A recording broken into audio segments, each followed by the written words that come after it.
Deux influenceurs français sont nommés dans la cérémonie qui récompense les streamers de l'année et ça fait parler. Bonjour à tous, ici Tazio pour Culture Internet. Aujourd'hui on parle des Streamers Awards, un événement annuel qui fait couler beaucoup d'encre sur les réseaux.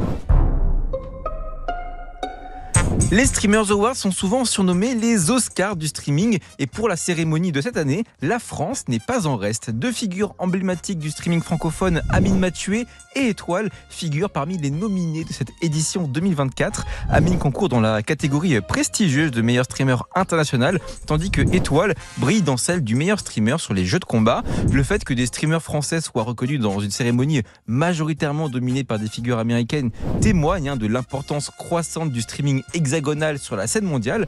Mais au-delà des nominations, ces awards posent une question plus large. Pourquoi le monde du streaming ressent-il le besoin de s'auto-célébrer ? Eh bien, à première vue, une cérémonie dédiée aux streamers peut sembler anecdotique, mais elle s'inscrit dans une logique vieille comme le monde. Toutes les industries culturelles finissent par vouloir s'auto-célébrer. Le cinéma a ses Oscars, la musique ses Grammy Awards et même le jeu vidéo leur Game Award. Le streaming aujourd'hui est bien plus qu'un simple loisir. C'est une véritable industrie culturelle également à part entière, capable de rassembler des millions de spectateurs en direct et de générer des revenus colossaux tout en développant des projets qui sont loin de la simple petite vidéo gaming. Créée en 2022 par la streameuse Cutie Cinderella, la cérémonie des Streamers Awards vise précisément à institutionnaliser le streaming, à le légitimer comme un pilier de la culture numérique auprès du grand public. Elle ne se contente pas de récompenser des individus, elle met en lumière des communautés entières, car derrière chaque streamer, il y a des milliers, parfois des millions de spectateurs qui vivent et interagissent autour de plein de contenus différents, des jeux FPS, des jeux de combat, en passant par des talk shows ou même des lives caritatifs. Mais cette cérémonie a aussi une fonction plus subtile, elle permet à une industrie encore jeune de s'organiser, de se donner des standards et des repères. Dans un monde numérique où tout va vite, prendre un moment pour reconnaître l'excellence et célébrer des figures qui inspirent est essentiel. La diversité des catégories, allant des types de jeux de combat ou des types de jeux différents aux collaborations en passant par les talents émergents, montre une volonté de célébrer toutes les facettes de cette industrie. Par exemple, des catégories comme meilleur streamer sur les FPS ou étoile montante illustrent cette richesse et variété de contenu proposés sur les plateformes. Mais une des originalités de cette cérémonie réside dans sa proximité avec les spectateurs. Les votes du public, qui comptent pour 70% des résultats finaux, permettent aux fans de jouer un rôle actif dans la reconnaissance de leurs créateurs favoris.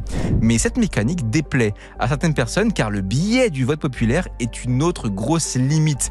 Les streamers aux grandes communautés ont souvent un avantage écrasant sur des créateurs plus confidentiels, même si ces derniers produisent un contenu tout aussi qualitatif. Ça peut donner l'impression que les awards récompensent avant tout la popularité plutôt que l'innovation ou la qualité fondamentale des contenus.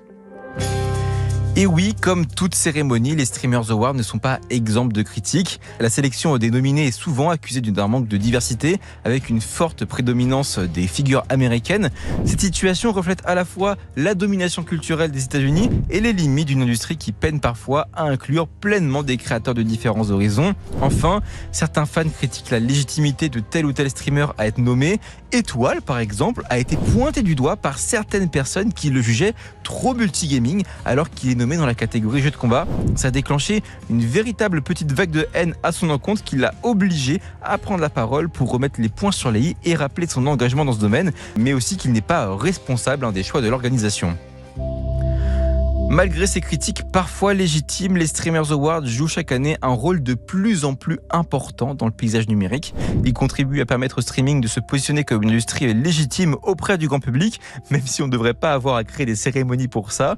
Ils offrent également une plateforme de visibilité internationale pour des streamers comme Amine et Étoile qui représentent la scène francophone dans un événement plus global, même si, avouons-le, les fans internationaux ne sont clairement pas les plus doux lorsqu'on parle de créateurs de contenu français. Mais surtout, ces awards sont aussi une opportunité de réfléchir à l'avenir du streaming, comment rendre cette industrie plus inclusive, comment reconnaître les talents émergents sans les écraser sous le poids des grandes figures établies. En posant ces questions, la cérémonie pousse l'industrie à se dépasser, à innover et à mieux répondre aux attentes de son public.